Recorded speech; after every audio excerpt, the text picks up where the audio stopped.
What's up, everybody? It's the Nerdy Norseman, and welcome to Fresh Ink, episode 2. But before we get into all that, there's some people I need to thank. My brother, Rick, and his wife, Angela, really felt the need to help support my channel. So they gifted me some new recording equipment, as well as this beautiful professional grade microphone. Just want to thank you for that. I love you guys. You're awesome. And today's show, my wife and I are going to do our reaction and our review, spoiler free, of Doctor Strange. Stick around. Okay, first things first. Benjamin Cumberbatch's Doctor Strange was great. He is the perfect stuck-up, snarky jerk that we all know him to be from the comics.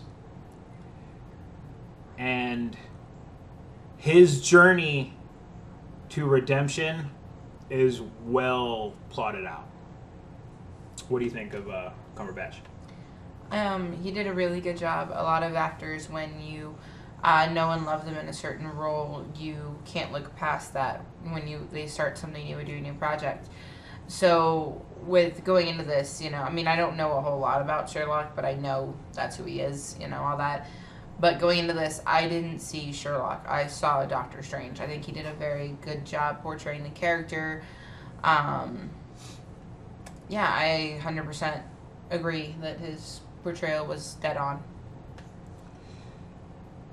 My only complaint I have about the film, and it's not even really a complaint, Mads Mikkelsen is not in it enough. He's an amazing actor. I think they could have utilized him more. If you've seen Hannibal or King Arthur or Valhalla Rising, you really get to see the chops that Mads actually has. But whenever he talks, he draws your attention because he is terrifying when he speaks. What do you think of Mads?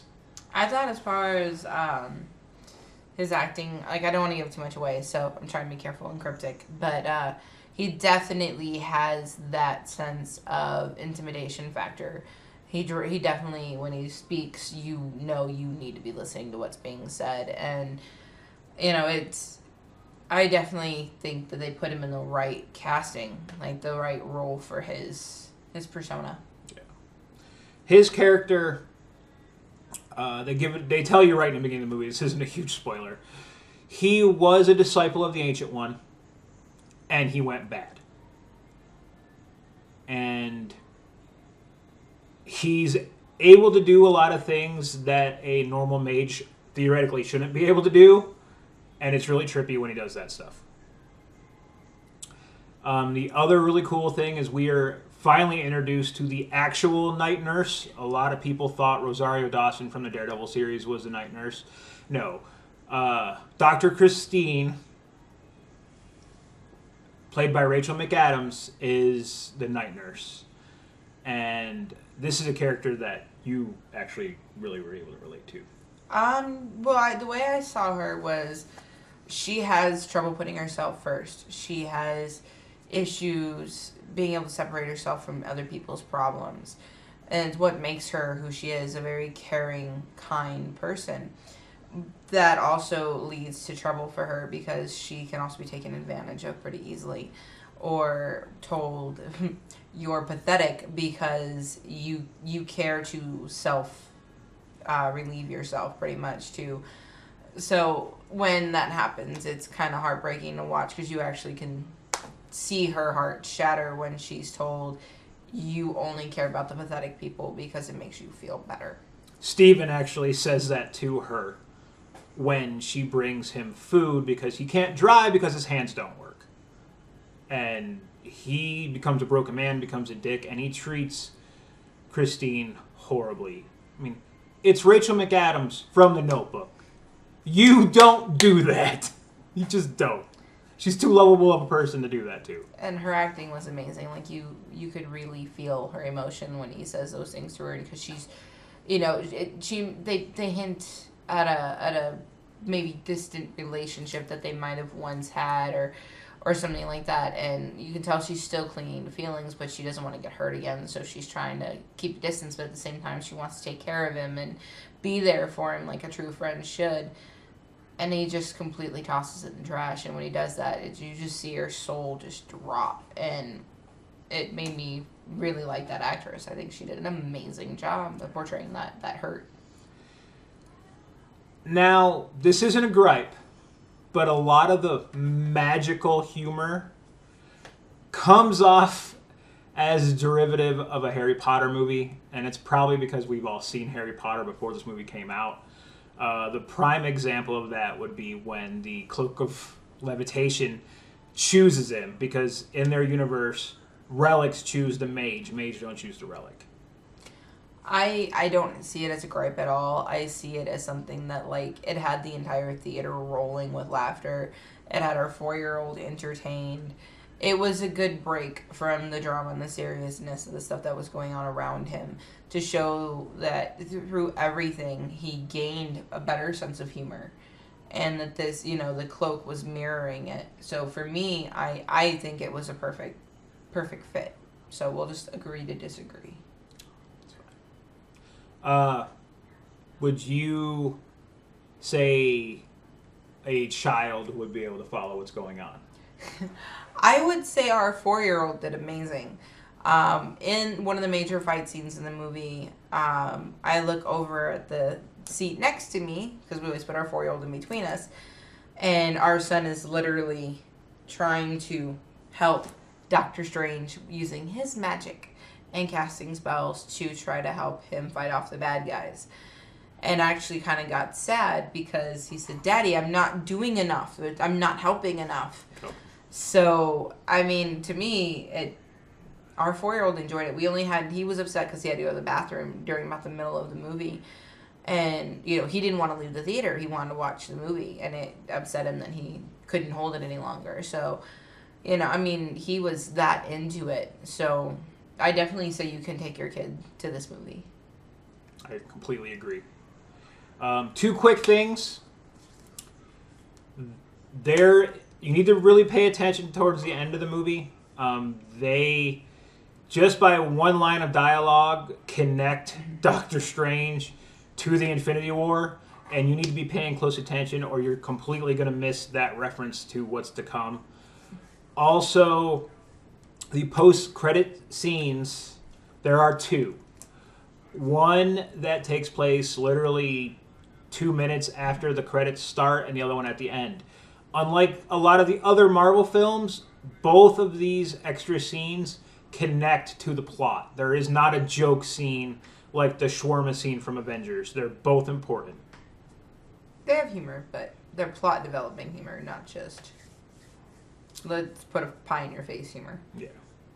So, with that, we definitely say go to the theater, watch it in the theater. If you can watch it in 3D, watch it in 3D. We just weren't sure how our child would handle 3D, so we went to the regular. Yep. Now, on to my top 4 picks of the week. Say bye, Beck. Bye-bye. All right, everybody. So my top 4 picks this week is technically only 3. DC had a really kind of lame week this week. The only book I would even suggest reading was Wonder Woman, but hey, if I like Superman, I got 6 different titles to read. Yeah, that's one of my main issues with DC right now.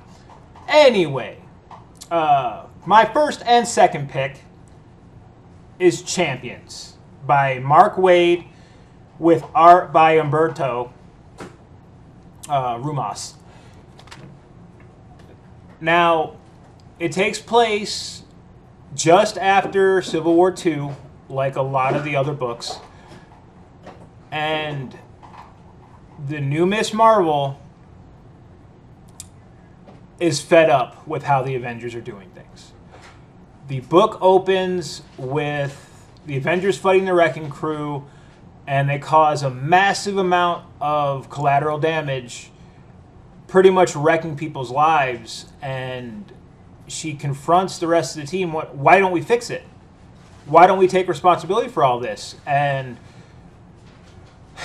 Captain Falcon, I'll never call him Captain America, he pretty much says, well, this is how we've always done things. And Miss Marvel takes out her Avengers badge, throws it at his feet, and says, I'm done doing things this way, and walks away.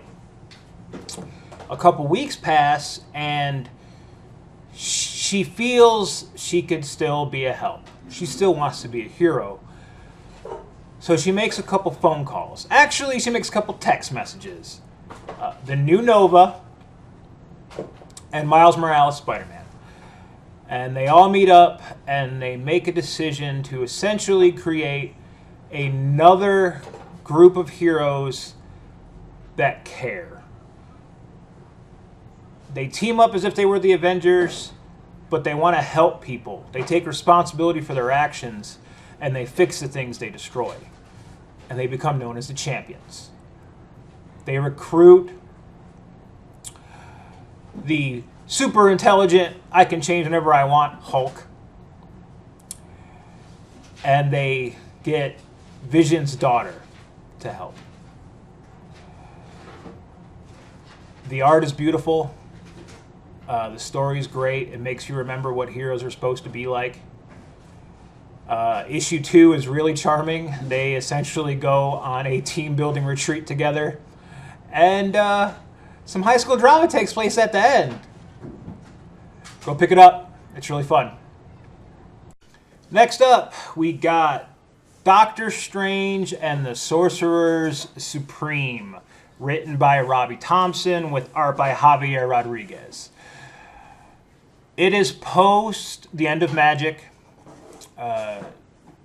Strange has next to no magic left. And Merlin, the Merlin from Arthurian legend, shows up, grabs Stephen, and pulls him into the past, where a great evil that Merlin locked away centuries before has broken free. And when they arrive in the past, it turns out Merlin has recruited every Sorcerer Supreme that has ever existed in the timeline, including the Sorcerer Supreme that follows Stephen. All of these other sorcerers are putting Stephen to shame. He's nothing compared to their power. There's a lot of cool cameos. He meets a bunch of his old friends. He meets the first Spirit of Vengeance. It's not really a huge spoiler. It's literally just one panel, but you see her and you're like, oh, she looks like Ghost Rider, because she is one. The writing's really intelligent. You got to pay close attention. The art is beautiful, like I say with a lot of these Marvel books. Definitely pick it up, especially if you're going to go see the Doctor Strange film. Might as well read some of the comics too. All right, and finally, this is the Nerdy Norseman channel. I have my hammer around my neck right there. So, of course, it's going to be the unworthy Thor. Back about 2 years ago, the Watcher whispered something in Thor's ear. And it was so emotionally breaking. Thor became so distraught that he dropped Mjolnir on the moon. And when he reached down to pick it back up, he couldn't. He was unworthy. So he completely forsook the name Thor and is simply going by his last name, which is Odin's son. He fled. He did some soul searching. Well, the time he was gone, Jane Foster discovered the hammer. And she knew that Earth needed a protector. That Midgard itself was suffering without a Thor. And she was able to lift his hammer. Flash forward to now. Odin's son has been searching the galaxy, trying to find out who he was. and he runs into an entity that may or may not be the new Watcher, who tells him that the ultimate Thor from the Ultimate Universe has died during the Secret War. And his hammer, the one that looks like a hammer and an axe together, has fallen into the regular Marvel Universe. So Thor sets out to find it. And where he believes it could have gone, he runs into a horde of trolls. And the fun begins. There's an awesome panel where Thor's rams are doing some fighting. It made me laugh when I saw it. You should check that out. The big thing, though, is he runs into an old friend. One that also has a hammer. And if you know anything about Thor comics, you may have an idea who that is. Definitely check it out. Unworthy Thor #1. And as always, have fun, play games, support your local shop, and I'll talk to you later.